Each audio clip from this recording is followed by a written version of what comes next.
Tommy says, if BR speaks highly of the board, he's destroyed. If he slags the board, he's destroyed. There's no winning. And a couple of people, Keith, just to round it all off, Rebel is one, if I can find it, is asking, look, what's your thoughts? Will he see out the season, Brendan Rodgers?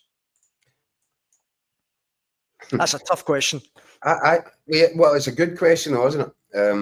And it wouldn't have been a good question a couple of weeks ago. Of course, you'll see out the season. He's made his promise. There was no way he was ever walking back on that. He would never, having said what he said, having left the way he left the last time, there was just no real prospect at all that Brendan Rodgers wouldn't see out the 3 years. I actually had a strong feeling that he might commit and go more, and go on for longer. And we talked about it previously, Daniel.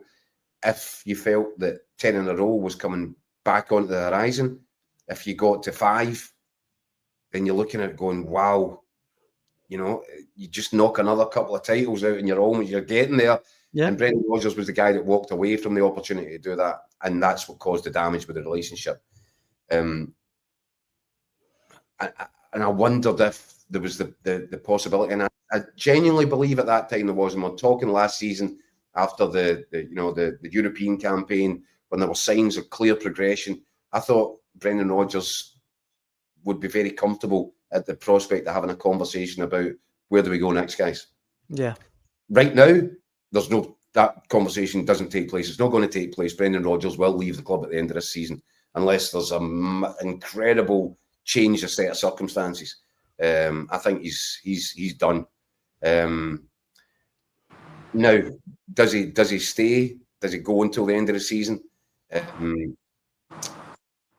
I think he's weighing up. I think he's got a lot to weigh up.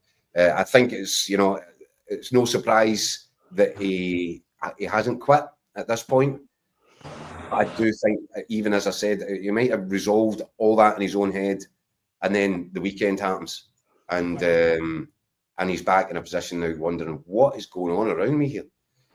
Personally, I think he will stay, but I don't think I would blame him, and I don't think any fair-minded Celtic fan would blame him if he decided, look, guys, I find this position absolutely intolerable.